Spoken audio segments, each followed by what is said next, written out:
ಆರ್ಥಿಕ ಸಮಸ್ಯೆ ಇಲ್ಲ ಅಂತ ಹೇಳ್ತೀರಾ, ಅಭಿವೃದ್ಧಿ ಗ್ಯಾರಂಟಿಗೆ ಅನುದಾನ ಸಮಸ್ಯೆ ಇಲ್ಲ, ಗ್ಯಾರಂಟಿಗೆ ಅಭಿವೃದ್ಧಿಗೆ ಅನುದಾನ ಸಮಸ್ಯೆ ಇಲ್ಲ ಅಂತ ಹೇಳ್ತೀರಾ. ಹಂಗಿದ್ರೆ ದಿಢೀರಂತ ಈ ತೆರಿಗೆ ಹೆಚ್ಚಳ ಮಾಡುವಂತ ಅವಶ್ಯಕತೆ ಏನಿದೆ ಸರ್? ನಾನು ಪಕ್ಕದ ರಾಜ್ಯಗಳಲ್ಲೆಲ್ಲ ಜಾಸ್ತಿ ಈಗ ಸಂಪನ್ಮೂಲ ಹೆಚ್ಚು ಮಾಡಬೇಕಲ್ಲಪ್ಪ.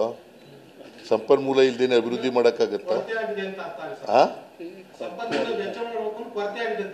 ಕೊರತೆ ಕೊರತೆ ಏನು ಕೊರತೆ? ಬಜೆಟ್ ಮಂಡಿಸಿದ ಮೇಲೆ ಮಾಡಿರೋದು ನಾನು. ಅಭಿವೃದ್ಧಿ ಕಡೆ ಗಮನ ಕೊಡಕ್ಕೆ ಬಜೆಟ್ ಮಂಡಿಸಿದ್ದೀನಿ ನಾನು.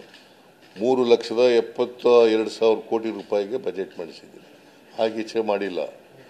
ಈಗ ಇರ್ತಕ್ಕಂಥ ಸಂಪನ್ಮೂಲ ಕ್ರೋಢೀಕರಣ ಮಾಡಲಿಕ್ಕೋಸ್ಕರವಾಗಿ ಮತ್ತು ಯಾರಿಗೂ ತೊಂದರೆ ಆಗದ ರೀತಿಯಲ್ಲಿ, ಪಕ್ಕದ ರಾಜ್ಯಗಳಿಗಿಂತ ಜಾಸ್ತಿ ಆಗದ ರೀತಿಯಲ್ಲಿ ಹೆಚ್ಚು ಮಾಡಿದೆ.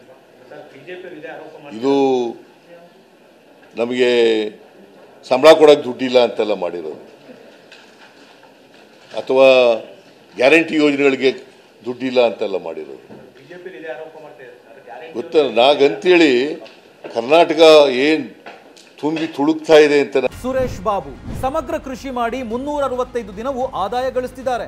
ನೀವು ಕೂಡ ಅವರಿಂದ ಕಲಿಬೇಕಾ? ಅವ್ರ ಜೊತೆ ವಿಡಿಯೋ ಕಾಲ್ನಲ್ಲಿ ಮಾತಾಡಬೇಕಾ? ಈಗಲೇ ಫ್ರೀಡಮ್ ಆ್ಯಪ್ ಡೌನ್ಲೋಡ್ ಮಾಡಿ. ನಾನು ಹೇಳಕ್ ಹೋಗಲ್ಲ, ಬಟ್ ರಿಸೋರ್ಸಸ್ ಹೆಚ್ಚು ಮಾಡ್ಕೊಂಡ್ರೆ ಹೆಚ್ಚು ಅಭಿವೃದ್ಧಿ ಕೆಲಸ ಮಾಡಲಿಕ್ಕೆ ಅನುಕೂಲ ಆಗ್ತದೆ. ಅದು ಕೇಂದ್ರ ಸರ್ಕಾರಕ್ಕೆ ಹೇಳ್ಬೇಕಾ ಬೇಡ? ಇವರು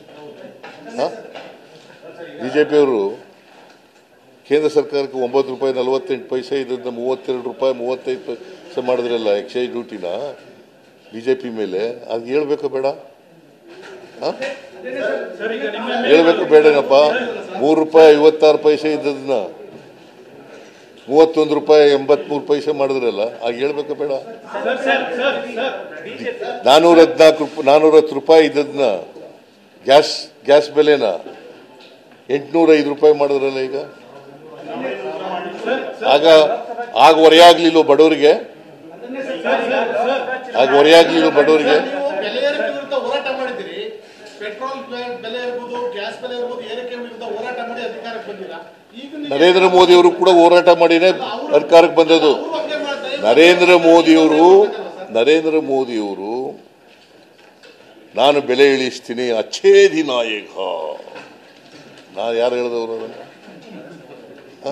ನಾನು ಹೇಳಿದ್ದಂಗೆ ನಾನು ಆ ಥರ ಹೇಳಿದ್ದಿಲ್ಲ. ಒಬ್ರು ಕೇಳಿ ಇವನು ಕೇಳ್ತಾವನು.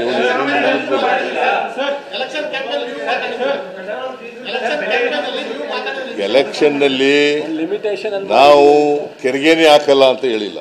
ಲಿಮಿಟೇಷನ್ ಪೆಟ್ರೋಲ್ ಡೀಸೆಲ್ ಬೆಲೆ ಮೇಲೆ ತೆರಿಗೆ ಹಾಕಲ್ಲ ಅಂತ ಹೇಳಿಲ್ಲ. ಹೇಳಿದ್ನಾ? ಒಂದು ತೋರ್ಸಪ್ಪ, ಎಲ್ಲರೂ ಹೇಳಿದ್ದೀನಿ. ಆಯ್ತು, ನಿಂದು ಮುಗೀತು. ಬೇರೆ